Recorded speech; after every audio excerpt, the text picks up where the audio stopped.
Hi, I'm Blair, and welcome to Cellar Notes. Today we're going to be talking about wines of South Africa. And joining us today is an expert in the field, Roy Golin. Roy, thank you very much for joining us today. Thank you. We're going to be talking about the wines of Africa, and Roy's experienced in both the wines of South Africa and culinary endeavors as well. Roy, thank you so much for joining us. Can you tell us a little bit about your background in South Africa and how all this got started with wines and ale? Sure. I grew up in a family that, on my mother's side, they were in the catering and hospitality industry. And so I grew up around food and wine. And then when I left school, I studied meteorology, and I went away and did that for a while. And when I'd finished a couple of things I wanted to do, I was looking for something else. I wanted to get into business, and I got into the wine industry. And I worked for South Africa's largest producer for 10 years on the production side, not making wine, but doing everything surrounding the processes of making wine. Raw materials management, dry goods purchasing, that kind of thing. And fortunately, I had some really good mentors, and I learned a lot about wine in that time. And when you came to the United States, what kind of endeavors did you what kind of business opportunities did you find? Sure. Both Diane, my wife, and I are business consultants by profession. We came to the U.S. with a U.S. consulting firm. I specialize in business leadership and strategic planning, and that's where we put our effort. And we did very well as consultants, and we had some money to invest, and we were looking at an opportunity where we could work together. And during that time, we decided that we were going to import wine from South Africa. And with our connections in the industry, it seemed like a natural fit. Sure. And the rest is history. Wonderful. And your lasted endeavor, then, your project is Z Wines USA. Right. You were kind enough to join us today at our Lakeville Liquor Wine Club tasting, where the wine club members will be lucky enough to try some of the great wines that you're bringing in from South Africa. Sure. Tell us about that endeavor. Tell us about Z Wines and what all entails from the import wholesale side of that. But let's actually go back to why we started Z Wines. When we first arrived here in 1998, we naturally looked for South African wine, and what we found didn't kind of marry with what we had experienced back home. And also, when we looked at the bottles, we couldn't see who produced the wine, and the wine wasn't great. And so we said, we can do better than this. Anyway, as I say, when we got to a point to invest some money, it felt like a natural fit. Importing, to a lot of people, I think that they probably think it's fairly simple. It's not. It's easy to find producers. But it's not easy to select a portfolio of wines, because you've got to find wines that are going to fit the marketplace, price points, flavor profiles, that kind of thing. And we found that to bring wines on from a producer is a project that takes us anywhere from about 7 to 12 months to, sourcing the wine, tasting them out, trying them out with a few retailers, trying them out with some consumers, getting their opinions, and then figuring out which of the wines would work. Once we've got that, then you've got to go through certification of the labels in the United States, and then the whole process of getting them bottled, getting them on the water, and getting them here. Sure. Let's talk a little bit about the wine then. First of all, let's start with the beginnings of the wines in South Africa. Sure. As you stated before, there's a lot of regulation in France and Italy and the United States. Everybody has the regulations, and a lot of times you hear that, the best wine is there. The wine that they're shipping to England, the wine that they're shipping to the United States is not always the best product. Right. That was my experience when I first got interested in South African wines years and years and years ago, and of course it's come a long way. Is there more regulation now? Is there stricter controls, and are we getting a better product now? I wouldn't say there's any more regulation. I think South African wine regulation has always been very strict. We are led to believe that outside of France, South Africa actually has the strictest wine laws in the world. So that regulation is there. We have a very, very good wine of origin system that's been in place since 1972, I think it is. And then recently, they've put in place a sustainable wine, actually sustainable grape growing and wine production system.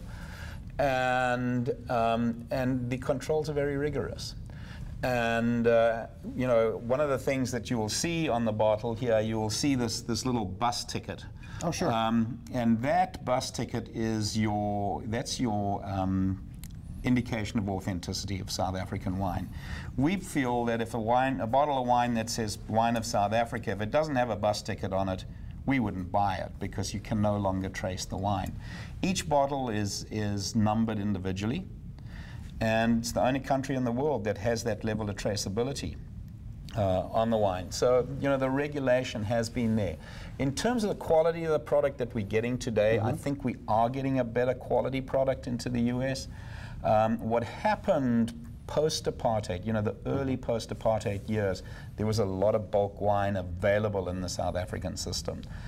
And business people, being what they are, you know, if they can buy product cheap and they can put a nice fancy label on it, they're going to make a buck. And that's what happened. Those wines just didn't stand up to the quality that we are used to in the country. But as I say, today I think we're getting a way better product into the country. They are not easy wines to sell because of that experience. Right. People tried the wines initially, and I think the consumer was right. You know, the wines were not good, and so now it's a process of setting the mind at ease that, you know, there is a better quality product.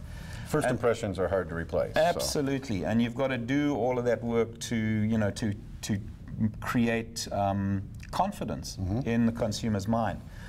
You know, I think especially the small estate producers, family-owned businesses, those are the guys that are making the real value in the bottled wine that's coming from South Africa. You know, then you go to some of the larger producers, the guys that can make wine on a very large scale, very cost effectively. Quality-wise, I don't think that wine is at the same level as the small estate producer, but you can put them on the shelf cheaper, and yet the quality is still very good. And then in terms of our best wines, I think anywhere in the world the best wines are found by local people before any importer gets his sweaty paws on them. But, you know, the relationships we have with our producers, we actually have access to some of those wines. And we are bringing some of those wines into the country. And still, I think those wines perform incredibly well in terms of value for money. Okay. Speaking to the quality of the wines, tell us a little bit about the region, the growing climate, the soil and whatnot. What makes this a great place to produce wine? Okay. South Africa is in this ideal location, or the South African wine country is in this ideal location. Right at the southwestern corner of Africa, you've got this warm current that comes down from the tropics, cold current that's coming up from the Antarctic, and they collide in an area called around Cape Agulhas and Cape Point, which is right where the winelands are. That creates a lot of turbulence, so you've got a lot of wind. Keeps the land cool, keeps the vines, the vineyards disease-free. We've got phenomenal soils. The soils are essentially eroded granite and sandstone, so they drain very well. And then we have this ideal Mediterranean climate. Warm, dry summers, cool, moist winters. You couldn't ask for better. And if you look at, a place like Stellenbosch, I was reading recently a technical book on winemaking. They say there's a band where you're in the ripening season, the 2 months of ripening, average temperature, perfect average temperature is in that band of 70 to 75 degrees Fahrenheit. Average summer temperature in Stellenbosch is 73 degrees Fahrenheit. Okay, so you're right in that sweet spot. And that's what makes South Africa a great place to make wine. Great. Tell us, what can the consumer expect from South African wines today? What should they be looking for, and what does South African wines bring to the table in terms of, global wine economy or global, the wine enthusiast? Okay, let's talk about global wine economy. South Africa is the world's 7th largest wine producer, so we're not little guys. We also have a long history of making wine in South Africa. more than 350 years. Wow. Post-Second World War, the 1950s through to the mid-1970s, South Africa was probably the world's leaders in wine technology. We developed cold fermentation. We developed the processes that allow you to make semi-sweet white wine and put them on the shelf where they're not going to ferment. Right. There's a thing called a continuous press. A big winery that, these guys are harvesting hundreds of acres of vineyard, and they got to process that stuff. This press will switch from red wine grapes to white wine grapes without ever having to stop the thing. That was developed in South Africa. So there's a lot of good knowledge there. And I think that plays, well for the consumer to know that there's that knowledge. Stellenbosch University has one of the best viticultural and enological programs in the world, exchanging students with universities around the world. So the technology, the knowledge is there. I think our wine styles are somewhat different. A lot of people talk about South Africa as a New World producer. We don't see ourselves as a New World producer. We feel that we kind of straddle the two. You're going to see New World style, distinctly New World style of wines coming out of South Africa, right. And you're going to see some distinctly Old World style of wines coming out of South Africa.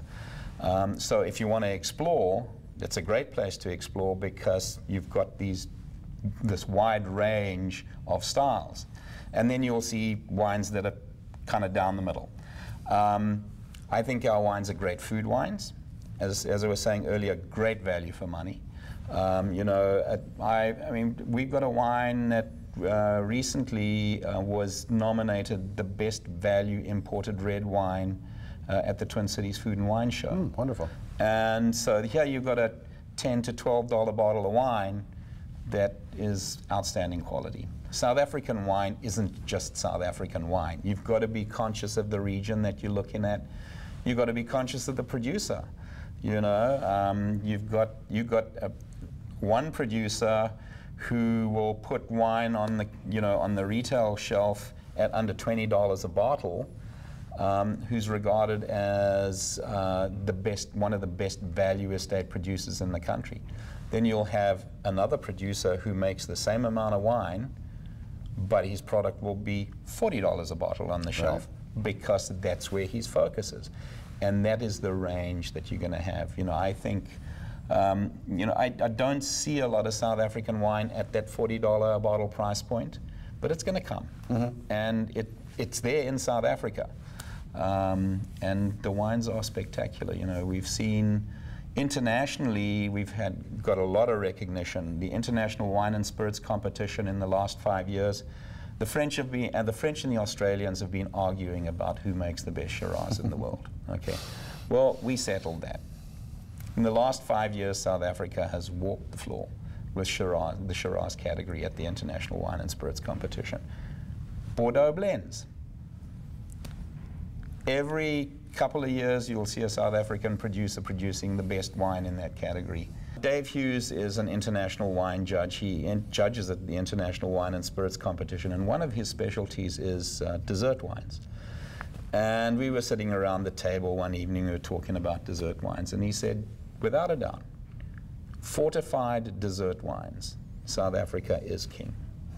You go to the International Wine and Spirits Competition, he said, the Portuguese cannot put port in the bottle at the same price point that we can. And yeah, I mean, you taste our $20 and $25 ports next to Portuguese ports at the same price point. And the quality's there. Without a doubt. Well, obviously there's a lot to learn and try from South Africa, and we look forward to trying some of it tonight at our Wine Club tasting event. Yep. And thank you very much for joining us today, Roy. I really appreciate it. And thank you for being with us on Cellar Notes. We'll see you next time.